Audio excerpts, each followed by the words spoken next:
Well, there you go, folks. The good journalists of CBS have proven vote by mail doesn't work.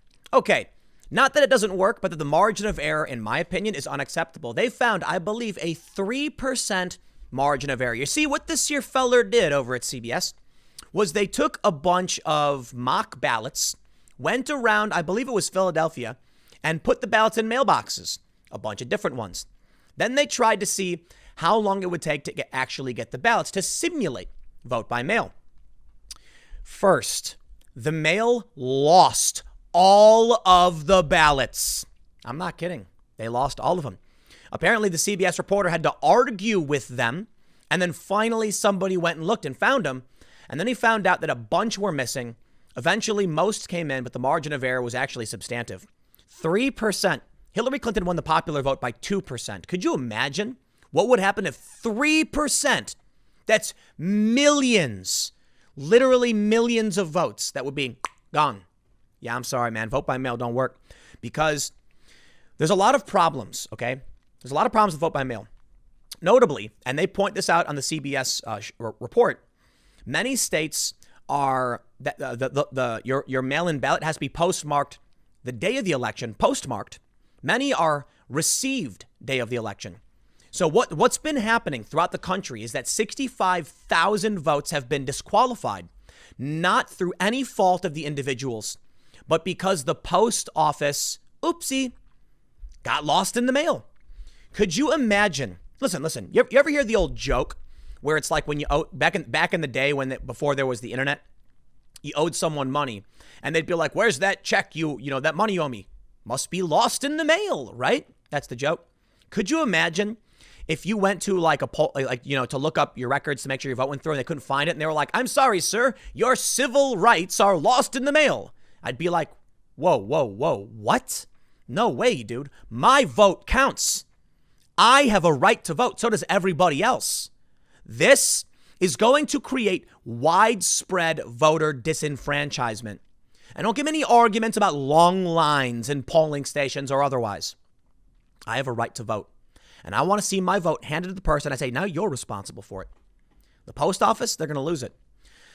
Well, look, I'll make sure. I think I gave you the gist of what this story is. They mentioned they set up a P.O. box and all that. They couldn't find it. There was a problem. They ended up getting someone else's mail. I kid you not. There was other people's mail in it. It was a disaster.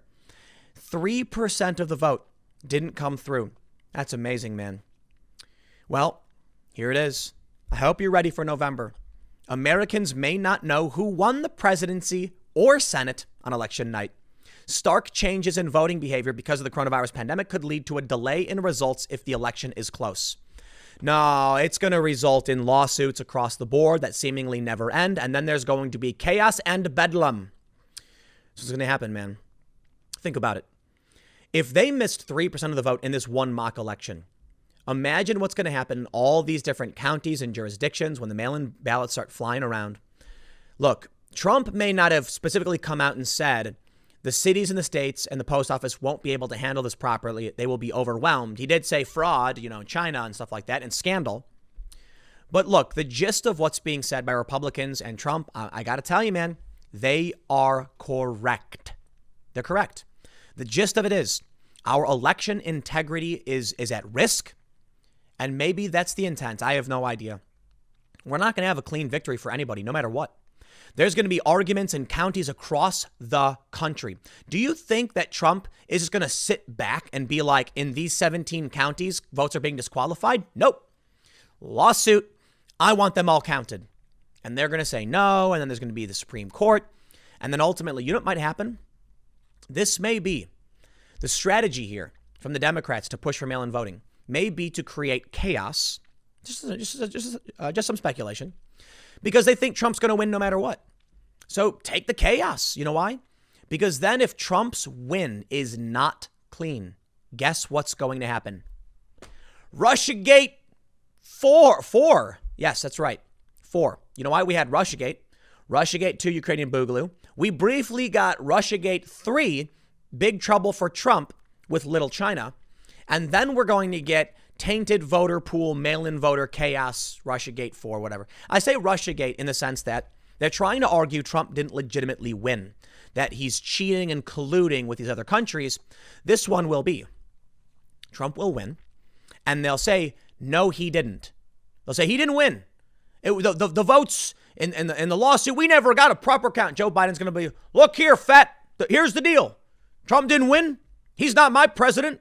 It was a lawsuit because the votes. And then people are going to be like, but you called for mail-in voting. And they're going to argue that Trump's frivolous lawsuits held up the process. And because of this, the Supreme Court shut it down. It went to the House and Trump was given the victory. And they will argue Trump is not legitimate. And they will give us several more years. They're screaming in our faces that we will not know who won the night of the election. Why? Because they want you to think this is what's going to happen. And I'll tell you this, the founder of MSNBC wrote an op-ed saying, this is what's going to happen. There will be no clear electoral victor. It will then go to the Supreme Court who will shut it down and say, we're not going to move forward because the time limit is done. And then it goes to the House, and the House is controlled by Republicans in the delegates, mind you. A lot of people don't get this. I'm not talking about the total amount of reps. I'm talking about state delegations to the House. It's something different.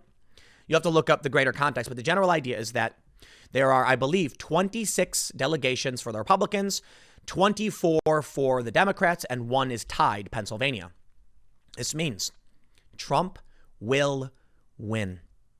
But they're going to argue that Trump didn't win legitimately. He won through the courts, and he is an illegitimate president. That's the point, to taint his victory just like they did. Now, I don't know who's going to win or what's going to happen, but I think it's a fair bet that's where we're headed. Let's see what they say. NBC News says, experts are alarmed by the lack of readiness in some states to efficiently process an expected surge in mail-in ballots. Swing states like Pennsylvania and Michigan haven't historically dealt with large-scale mail-in voting and are constrained by rules saying mailed ballots cannot begin to be counted until Election Day. What was that? Pennsylvania? Michigan? Those are very important states for Trump, and they've already been planting the seed. They've said now, the reason these states are going to be the targets, because they have Democratic governors, but they have Republican legislatures. I believe that's true for Pennsylvania. I know that's true for Michigan. That way, they can argue it's the Republicans who are jamming it up and causing the problems because Trump wants to win the swing states. These are very important states for Trump to win. President Trump carried the 2 states by razor-thin margins. Is that true? Yeah. So what happens? 3%. A few thousand votes. Questionable. Joe Biden says, throw them out. Here's the deal. These votes, they didn't come in on time. The rules are the rules. And then Trump says, it's not fair. They're trying to disenfranchise voters. The votes must be counted. And then what happens? They take it to the courts, and we don't figure out who our president is going to be for another month or 2. Yeah, think about how crazy that's going to be. Think about what happens then when the media starts lying, pushing all this fake news. Trump is cheating, Trump is cheating, Trump is cheating. And instead of actually losing, Donald Trump gets forced out through negative press and lawsuits and fighting in the streets. Well, I don't know. Call it whatever you want to call it. Quote, there is no chance that we will know on election night the full vote total in Michigan. Mark Elias, an election lawyer with prominent Democratic clients, told NBC News. Neither Michigan nor Pennsylvania have a history of large numbers of absentee ballots being cast. And Michigan law prohibits the absentee ballots from even starting to be counted until polls are closed. You know what that means? The polls close. We say, here's the numbers we expect. But we just started counting the absentees. Sorry, we can't tell you. And now here's the real risk. They're going to start being like, oh, what's that? We found some ballots. They were sitting in this box. Yeah. How much you want to bet we end up seeing something similar to what we saw in 2018? They say, you know what? We're calling it for Trump. He's got the votes. What's this? We found a box in an airport. What's that? Another box was found at the post office. What's this? They're all for Democrats. Yeah. What do you think people are going to say? The right will not stand by, and there will be lawsuits. But you know what, man? Mail-in voting, it's easy to cheat. So Trump is saying that that he was asked if he would accept the results. And he said, I'm not going to say yes or no. I didn't last time. I won't now. We'll see what happens. I think there's going to be substantial cheating. I don't know from who or where or why. I'm not going to point the fingers at any party. I'll tell you this, though. The possibility of fraud is very high, like we saw in Paterson, New Jersey. Weird bundles of votes popping up in mailboxes, signatures didn't match.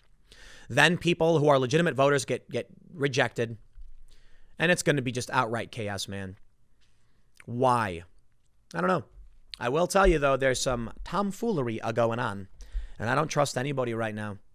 But it's going to be a messy and nasty November. I'll leave it there. Next segment's coming up in a few minutes, and I will see you all shortly.